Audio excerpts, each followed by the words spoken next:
I would say that I was less surprised with the Madlib than I would be a Killer Mike in LP. In LP. I think that's probably trumps everything to me. Let's talk Gangsta Gibbs and Madlib. Okay. Right? 10th anniversary of Pinata, album that I would say across the board we all thought was dope. Is that fair to say? Yeah. Classic project. So they're going on a tour, anniversary tour. I can't believe it's been this long. It don't seem like it's been That doesn't 10 years. seem like that at all. But it got me thinking because I remember looking at this combination as something that was unlikely. I didn't see this. I knew Gibbs could rap. We all knew that. I knew he was nice. I knew he was versatile. Knew all of that. But when they said he was going to come out with a project with Madlib, it threw me for a loop. I did not see that coming. Did you even know who Madlib was before that? I definitely did.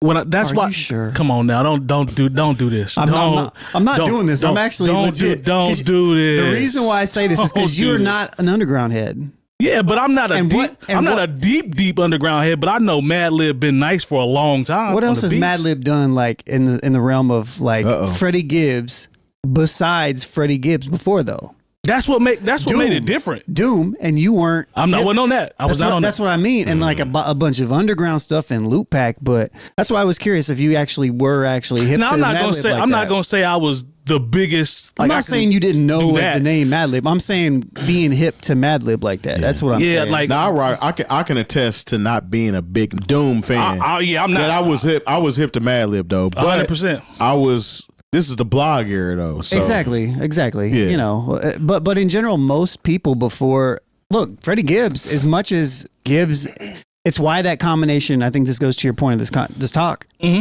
They were from kind of different areas. Yep. You know, like Madlib was super underground, instrumental, beat conductor, Quasimodo, Doom, Stone's Throw, in the basement, sound. never leaving the basement, just making beats on his iPad type thing. And Gibbs is over here doing all this other stuff. You was signed to Jeezy. You know, and all this other. So you worked on his first project. Well, he worked on your project. He worked on mine. Yeah.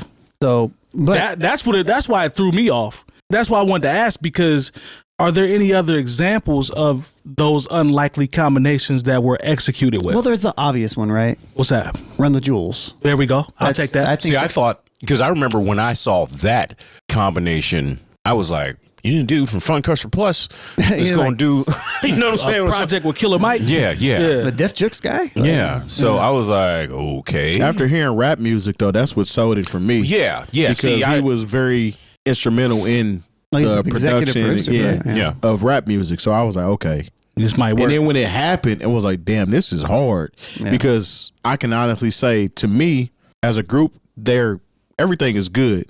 But that first one was cold-blooded to me. Man. You know what I'm saying? When that first one came out. If you had to take a pick If I had to take a pick, that first one is silly. I think, not to take anything away from all their projects, but I think their projects are kind of like this. Yeah. It's like 1, 2, 3, 4. It's like the first one's was definitely the best. With rap music being rap music was fire. Yeah. And then the first Run the Jewels kind of being linear with rap music. Yeah. And then it kind of just slowly. It's gradual, though, right? Yeah, it's not like there's a huge drop off that makes it to where the music is not enjoyable. There's nothing that I don't think they've had a bad release. It was just that first one was just so the first one was amazing, so hard headed that, man, come on now. Yeah. But even with rap music was one of those records. Shout out to my man Bad Andy. I ran into him at a Walgreens downtown, and he just gave me his copy. He's like, you have to hear this. And I was like, okay. You know, I don't think I ever gave it back to him either. It is what it is. But just throw it on yourself. Yeah. But at the same time, like, you know, it's one of those things that, like, if you shared it with somebody, like, it meant that this was something special. And so it flourished into Run the Jewels. I don't know if that was the inspiration. You know, kind of feels like it was. You know, for it was like, okay, let me step out of what I usually do. You know, because when I saw Freddie Gibbs and Madlib, I'm like, I swear to you, I was like, we gonna see. I had confidence, but I'm like, I need to hear this and see what this is gonna sound like. A fan of Madlib. And I'm, you know, I'm a fan of Freddie Gibbs too. Like, you know, I remember seeing him at the Jazz Kitchen, and he had to tell all the people in there that you can't smoke in here. Yeah, 90 people on stage with him. Exactly. So it was just a situation where I was like, okay, I'm a fan. I don't know. Let's see if this peanut butter goes with the chocolate. It doesn't always work. Yeah, I think they're both of those two examples are probably the the best examples of two worlds kind of colliding and just working, because Madlib or like 𝐀𝐿o and Danger Mouse. That's a good one. That's a good one. Yeah. Saint Elsewhere. Because not as much. 𝐀𝐿o wasn't really rapping on any of those releases, but I mean 𝐀𝐿o is a rapper. It worked. Yeah. You know? But no, that definitely worked. And that was I think that one is another. Those are three really good ones. Yeah, because all three of those producers come from very interesting backgrounds that I don't want to say don't make sense, but like the 𝗏𝗔𝗥𝗧𝗏 background more for eclectic LP. backgrounds. Yeah, Madlib's super eclectic background. Sure, he did J-Lib with Dilla, right? Which we all knew. Obviously, I know you know some stuff. Come on. But outside of something, I know you weren't hip to like his beat conductor catalogs and stuff. No, I was like not. That. I'm not gonna cap. So, and I wasn't trying to call you out. I was just curious. No, you good. But it's the same with LP. You know, like the people that knew Killer Mike probably weren't super hip to 𝗏𝗔𝗥𝗧𝗏 and Aesop Rock, and I guarantee you they weren't. You know what I mean? Like in Cannibal Ox and Ray's Waltz. You know, for sure. So it was a perfect colliding of two worlds. I had to do my homework on Danger Mouse. I had to go back. He did the White Album. The Gray album. Yeah, I had heard about the Gray, whatever it's called. I had heard about the Gray album with the I think that was the Beatles. The Beatles. He mashed flips, up right? Jay-Z in the Beatles. So I heard about that, which I wasn't impressed with. I didn't even like it. It was basic as F. I thought it was cool. I thought it was cool, but then I didn't think it was cool. I thought it was cool. Other than what more can I say? Everything, but I had like every remix album. I thought Kev Brown did the Brown album. That was excellent. He did the Spectrum album. Yeah, I got a version. I'll let y'all hear that. I'm gonna have to hear that, man. DJ Needles did the Jacked album. Yeah, man. You know what I'm saying? So why that's what's weird about this whole situation. It was the Beatles. Is that what it was? It got white people interested. But it was on. You had to buy it off of what was that site back in the day? SOHH. Yeah. Oh, I remember seeing it in the record store. Was it at the record store? I saw it at Vintage Vinyl in St. Louis. Well, I didn't. I ordered mine online, and when I got it, I was like, "This ain't that." I was like, "This is not even tracked out." Like I remember, I remember so me and James Biko, formerly known as DJ Needles. We were like, we don't know what everybody's talking about. I remember buying that. I bought that and a 50 Cent mixtape at the same time. Power of the Dollar. Think that might have been. No. That was actually on Columbia. It was before. It was like 50 Cent is the future. Yeah, that's what it was. 50 Cent is the future. Yeah, I remember that mug was hidden. It, man. Yeah, there was a buzz about that Beatles mashup though. Yeah. I remember hearing about that everywhere. Look, the buzz was crazy, and I remember hearing it being like, I can almost do this. Yeah. And I some of wasn't the even stuff good wasn't at the time. even matching up right. No, it was. It was not. That's why I was like, it's cool. No. I was like, I could have done better than this with my cracked version of Kool-Aid Pro. I got his. I literally have the Spectrum album right here. Yeah, that's crazy. I think I did the cover for that. You may have, man. I can't even remember. I just got lucky and found some acapellas, but it's just crazy how because Ninth Wonder did it too. Do you even have a copy of your own remix album? It's probably in a trunk somewhere at my mama's house on CD in a case that's got watermarks on it. Brookins is like, I don't have a copy of my American Gangster remix album. I got it somewhere. Man. And I was like, you need to put that back out. But he's like, I don't even have it. But I got it somewhere. I couldn't even be mad because I don't have any of my mixtapes. I actually might have it on an iPod. But that's how I got a copy. You know what? I need to see if Stacia still has it.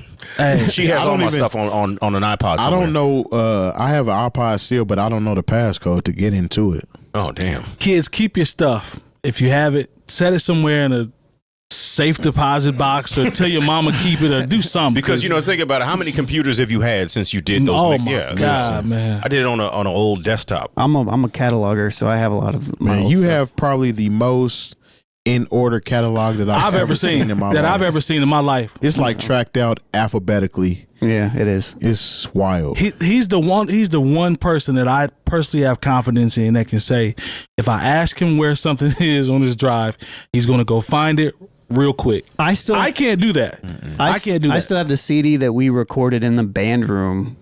Oh, when we was playing around with the equipment. The very first time that I rapped. Yes. Yep. Still got it. Our band director had it's horrible. He had like an 8-track mixer or something like that, and we just ran into 2 mics and was just like, just do stuff. What is it? Not even Pro Tools. Like we did this on. Have either of you ever worked on Pro Tools? Yeah, I used to. Okay. But we're getting too sidetracked. Yeah. But back to the part about the unlikely.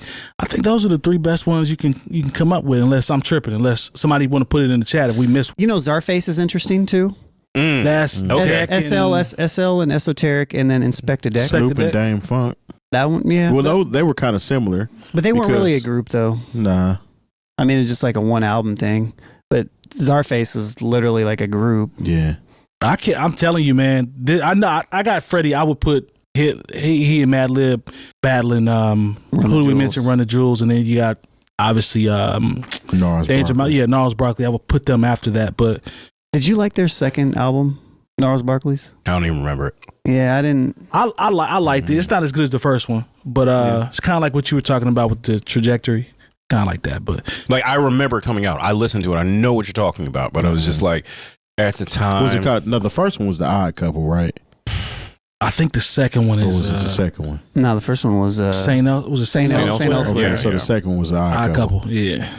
And then I thought they were working on Saint Elsewhere 2 or something. I could be wrong. But no, I think those are the elite ones. I don't think we missed anything. Like I said, if anybody wants to correct us or put it in the Trick comments. Daddy's doing a joint with DJ Premier whole album. Well, that would be up there as well. It would. Post Malone and Ninth Wonder. Yeah. Yeah. Well, I was gonna mention Tyler the Creator and Drama, but Drama didn't really do anything but like talk. Yeah, that's it. He didn't really produce nothing. But they're not likely counterparts, so to speak. You know what I'm saying? Freddie and Alchemist. That's what Mighty J. Young said. Yeah, but Madlib, the Freddie and Madlib already existed. It kind of broke the ground for that. Mm-hmm. You know what I mean? So plus the Madlib stuff is better. I like. I think I like Alchemist kind of works with those type artists. Yeah, that doesn't seem as much of a stretch. Yeah, Madlib was working with like straight backpackers and dooms. You know what I mean? And like I think you made a good point with who Freddie Gibbs was at the time, being associated, coming off the Jeezy stuff and all that. So he made the switch. You know, yeah. He kind of made it easier for transition into a Madlib because he never even dropped anything with Jeezy. He was just signed to him. Yeah. And then nothing came out. I know he was in one of Jeezy's videos, but like no music came out when he was on CTE. Yeah, corporate. I had heard that's a terrible name for now that you think about it. Hindsight. I had already heard like Gibbs on production similar to Madlib's already though. Because he would be all over the place. So I would say that I was less surprised with the Madlib than I would be a Killer Mike and LP. I think that's probably trumps everything to me. Killer Mike and LP. Yeah. I will say this. To your point about Gibbs, from a versatility standpoint, I remember when he did he rapped over the Milkbone beat they shot a video out at what's the name of the theater? Regal, I think, out south. Anyway, he had played me some joints where, to your point, it's a little bit closer to that. It wasn't quite there, but it just didn't still make sense to me because of how it sounded. It's like Freddie Gibbs and Madlib. I'm like, what is this going to sound like? So it still kind of shocked me, but I see your point because the versatility in him maybe takes the shock away a little bit. So and also it being the blog era. Yeah. Gibbs was collaborating with a lot of rappers that would work with artists like Madlib. Yeah. Fair enough. So it was kind of like when it happened, it was like, oh, most likely, and I'm sure that's probably the case. I'm guessing that he probably got introduced through an artist that knew him, and they probably did a record, and he's like, okay, let's do a bunch of them, or something like that, especially knowing Madlib. But Mighty J. Young is on his game. Cold Day in Hell is a crazy mixtape by Freddie Gibbs. Yeah. I think that was an LRG mixtape. Yeah. Yeah, he got a joint with Freeway on there too. Mm-hmm. That's just crazy. You know what could have been a wild situation, since we're talking about unlikely counterparts and pairings, is if Danny Brown actually got with 50 Cent and G-Unit, because there was talks of him actually signing with G-Unit. So that would have been very interesting to see how G-Unit production would have sounded behind Danny Brown raps. You know what I'm saying? That's different. I mean, but the thing is that with G-Unit, they were so hot at the time that they weren't even using I mean, of course, they had Dr. Dre behind them on certain things, but they weren't even using They had Havoc too. Havoc. But they didn't. There were certain songs they had that didn't even have big name producers on them. Yeah, but they sounded good. But you could tell someone was in there. It's probably because they were co-produced by High Tech or Denali. Yeah. Talk to him, Long. But somebody was in there making sure those songs were mixed extremely well. But then, like, you got to think about, like, On Fire was mixed by, he was called K1 Millions at the time, but it was Kwame. Oh, really? Who wasn't. People weren't checking for Kwame as a producer at the time, but like they heard that beat and were like, "Let's go." That was actually a solid song. Yeah, a interesting combination that I wouldn't say is necessarily not surprising or anything, but Random Acts with Guilty Simpson, Black Milk, and Sean Price. I don't know if I would have expected those three to get together, but when they did, it was almost like a perfect marriage. Yeah. I'm not gonna lie, I'm not that hip on that one. Really? Heard the name, heard the mix, but Guilty was like, it's a dumb way to compare it. I just don't have another way, but he's almost like the Detroit version of Sean Price. Oh, okay. So it was kind of like, I've heard of him. You know what I mean? yeah. Because he's on the he's on a lot of Dilla stuff. Yeah. So Guilty Simpson's dope. And a posse don't make you hard. He said he starts one of his raps. He said, I go to the movie theater with my feet stick out. And anybody that talk crazy get their teeth chipped out. Like that's a Sean Price bar. Yeah, That's definitely Sean Price. So like when they got together, I was just like, oh, this is perfect. Over Black Milk beats, like yes, so very underrated producer. That boy got some heat.